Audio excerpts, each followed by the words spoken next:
என்னுடைய மகன் ஏமச்சந்திரன் information technology படிச்சிருக்கிறாரு. அவர் உடல் பருமனாக இருக்கின்ற காரணத்தினால் இரட்டை பிறவிகள், எனக்கு 2 பிள்ளைகள். உடல் பருமனாக இருக்கிறதுனால அவர் உடல் எடையை குறைக்கணுன்றதுக்காக நான் ஆப்ரேஷன் பண்ணணும்னு சொல்லிட்டு முகநூலில் யூடியூப்பில் ஒரு விளம்பரம் வந்திருந்தது. உடல் எடையை நாங்கள் குறைக்கிறோம், டாக்டர் பெருங்கோன்னு ஒரு டாக்டர் விளம்பரத்தில் கொடுத்துருந்தார் யூடியூப்பில். உடல் எடையை நாங்கள் குறைக்கிறோம், 3 மாதத்தில் லேயராக குறைக்கிறோம், மொத்தம் 4 மாதத்தில் எல்லாத்தையுமே குறைச்சிடுவோம், 70 கிலோ கொண்டு வந்து நிறுத்திடுவோம்.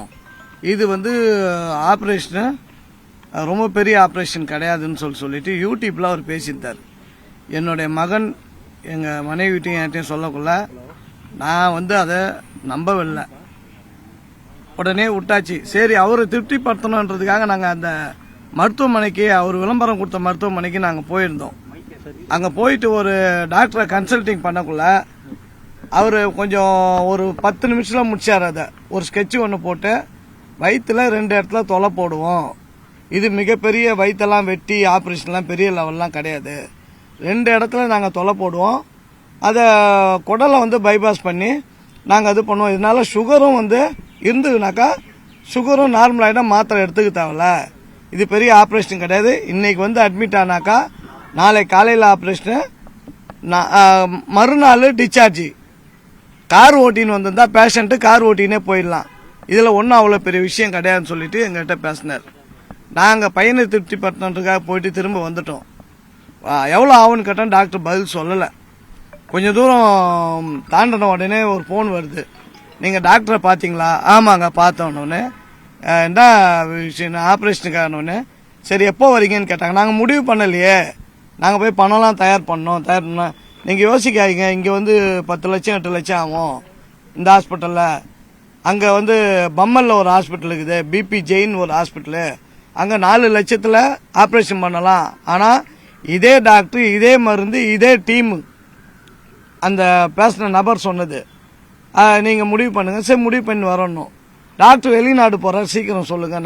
நாங்கள் அவசரம்னாக்க நாங்கள் 4 மாதம் 6 மாதம் ஆகணும். அதோடு அதை விட்டுட்டோம். இந்த நபர்கள், என் பையன் அடிக்கடி யூடியூப் பார்த்துனே இருப்பா போல, லைக் கொடுப்பாரா என்னான்னு தெரியல, அவனை ஃபோன் பண்ணி அப்பப்போ பிரெயின் வாஷ் பண்ணி கடைசியில் 8-9 மாதம் கழிச்சு திரும்ப எங்களை தொல்லை கொடுக்க ஆரம்பித்தா எங்கள் பிள்ளை. எங்களுக்கு ரொம்ப மன உளைச்சல் ஆகிப்போச்சு. அவர் வீட்டில் அவ்வளோ அழுத்தம் கொடுத்தாரு எங்களை. சரின்னு மறுபடியும் மருத்துவமனையில் பார்க்கல, இந்த செக்கப்லாம் எழுதி கொடுத்தாங்க. கிட்டத்தட்ட அது ஒரு 30-40 ரூபாய்க்கு அந்த செக்கப்லாம் நாங்கள் எடுத்துருக்கோம்.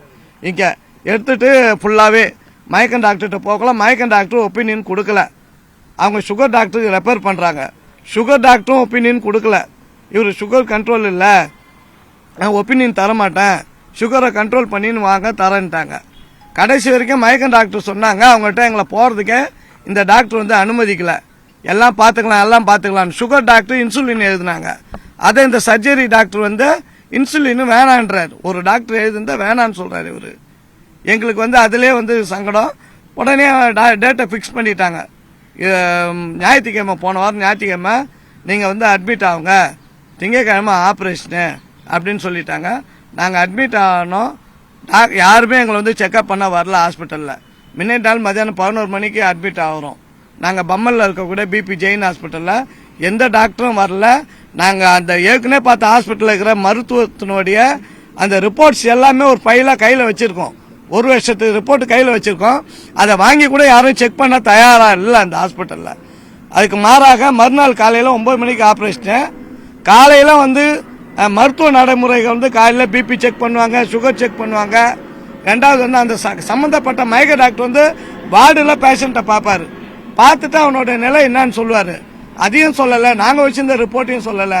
டாக்டர் கரெக்டாக 8:55க்கு வந்தார், உள்ளே போனார். கிட்டத்தட்ட ஒரு 1/2 மணி நேரம், 3/4 மணி நேரம், 1 ஹவர் இருக்கும். வெளியில் வர்றாரு, சட்டையெல்லாம் ரத்தங்குது, பதட்டத்தோடு வர்றாரு. அவர் மட்டும் பதட்டம், மற்றவங்களாம் இப்போ வந்தார். ஒன்றும் இல்லைங்க, என்ன ஆச்சுங்கண்ணா எங்கள் ஒய்ஃப் போட்டு கூப்பிட்றாரு. ஓடியாரன் என்னன்னா, பையனுக்கு ஒரு மாதிரி பயந்துட்டான், பயந்துட்டான், மூச்சு விட முடியல, திடீர்னு ஆற்று ஒரு மாதிரி ரொம்ப ஹெவி ஆயிடுச்சு, நாங்கள் இது பண்ணி ஸ்டெபிலைஸ் பண்ணிட்டோம், எங்களை கேட்காமலே இந்த மாதிரி சூழ்நிலை எங்கிட்ட சொல்லவே இல்லை, ஸ்டெபிலைஸ் பண்ணிட்டோம், நாங்கள் வெளியே ஹாஸ்பிட்டல்லேருந்து ஆம்புலன்ஸ் டாக்டர் டீம்லாம் வெண்டிலேட்டரோட இங்கே வர வச்சுக்கிறோம். இன்னொன்னே நாங்கள் பதறிப்பட்டோம். எங்களுக்கு அந்த நேரத்தில் என்ன செய்யுதுன்னு புரியல. அந்த கையெழுத்து கூட பையனை உள்ள தள்ளின்னு போகக்குள்ள தான் அவசரத்தில் வந்து கையெழுத்து வாங்குறாங்க. நாங்கள் அவ்வளோ பதட்டத்தில் இருக்கக்குள்ள உள்ளே கொண்டு போய் சத்த நேரத்தில் மாதிரி என்ன நடந்ததுன்னே தெரியல. உடனே ஆம்புலன்ஸ் வந்து ஏற்றுறதுக்கே என் பையனோட பாசமாக வளர்த்த என் பையனை ஏற்றுறதுக்கே கிட்டத்தட்ட 1 மணி நேரம் ஆச்சு. அவர் மூஞ்ச கூட எங்களால் பார்க்க முடியல. அப்புறம் ஏற்றின்னு போனாங்க. அந்த ஹாஸ்பிட்டலுக்கு போனாங்க. அங்கே போனால் ஒரு பெரிய இது டீமாக வந்து கவுன்சிலிங் பண்ணியிருந்தாங்க. அரை மணி நேரத்தில் கண்ணை திறப்பான், ஒரு திரைப்படத்தில் நடக்கிற மாதிரி இந்த கண்ணை திறப்பாருங்க, மூளை வெளிச்சமாகுதுனாங்க.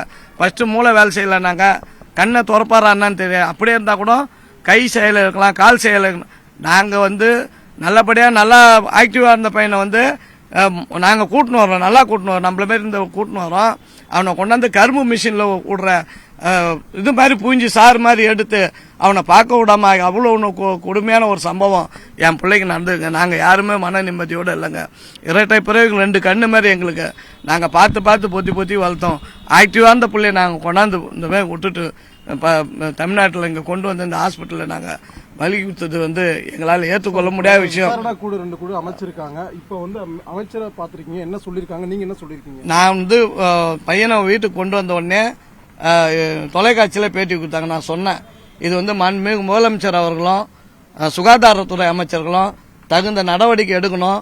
இந்த நிலைமை இந்த என்னுடைய பேட்டியின் வாயிலா எந்த ஒரு பேரண்ட்ஸுக்கும் யாருக்கும் ஏற்படக்கூடாதுன்னு சொன்னோம்.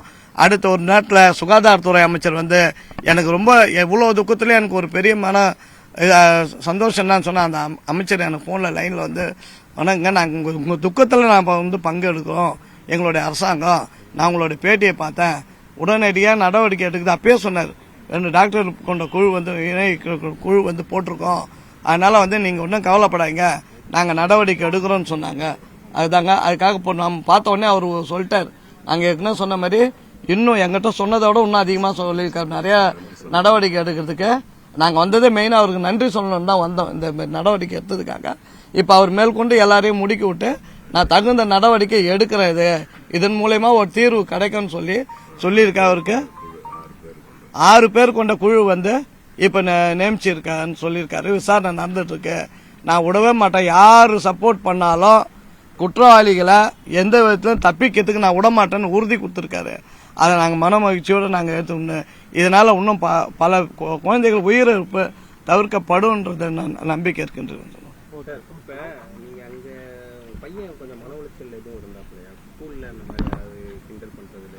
அவன் வந்து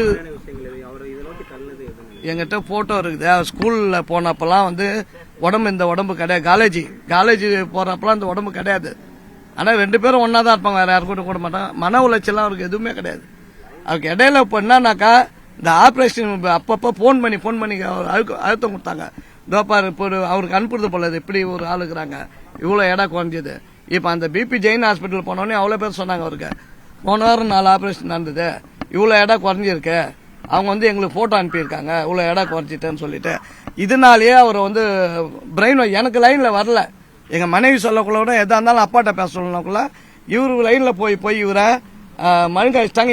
எங்களுக்கும் அந்த டென்ஷனில் யாருமே நாங்கள் அங்கே வந்து விசாரிக்கல. சரி, நாங்கள் பார்த்தோன்னே சொல்லிட்டாரு, இவ்வளோ பெரிய ஆப்ரேஷன் சொல்லவே இல்லை. எங்கிட்ட அந்த பெரிய ஹாஸ்பிட்டலில் பார்த்த மயக்கம் டாக்டர் அந்த ஆப்ரேஷனை பற்றி சொல்லியிருந்தாங்க, இது எப்படி அப்படின்னு. இவர் அதை ஒரு வாரத்தை கூட சொல்ல, ஈஸியாக முடிச்சிடலாம். சுகர் ஊசி எழுதுறாங்க, அதை கட் பண்ணுறாரு. இன்சுலினை கட் பண்ணுறாரு இவர். இன்சுலின் டாக்டர் எழுதுறாங்க, சுகர் டாக்டர், அதை இவர் கட் பண்ணுறாரு. இது எந்த விதத்தில் நியாயம் தெரியல. எங்களுக்கு எப்படி தெரியும் ஒரு உடலை பற்றி இவங்களுக்கு எப்படி தெரியும்? அதுக்கு இவங்க வந்து பயிற்சி பெறதுக்கும் இவங்க சம்பாதிக்கிறதுக்கும் என் பிள்ளை உடல் தான் கிடைச்சதா? இது ரொம்ப அநியாயம். இதை ஏற்றுக்கொள்ள முடியாத விஷயம். இது டாக்டர் என்பது வந்து தெய்வத்துக்கு சமம். நான் அந்த ஹாஸ்பிட்டலுக்குள்ள போன உடனே இந்த மாதிரி நடக்குன்னு தெரியாமலே எல்லாரையும் கும்பிட்டேன். நான் இந்த மாதிரிலாம் என் பிள்ளைக்கு நடக்கும் சாமான்னு தெரியல, எல்லாரையும் கும்பிட்டேன். பெரிய ஹாஸ்பிட்டலில் போனது எல்லாரும் முதல் நிலை ஊழியர்லேருந்து கடைநிலை ஊழியர் வரைக்கும் நான் கும்பிட்டேன். ஏன்னாக்கா எப்படியாவது யாராவது ஒரு ரூபத்தில் என் பிள்ளைங்களை காப்பாற்றி வெளியே கொண்டு வருவாங்க பார்த்தேன். கடைசியில் என் பிள்ளைய வந்து பணமாக தான் கையில் கொடுத்தாங்க. அது நாங்கள் வருத்தத்தோடு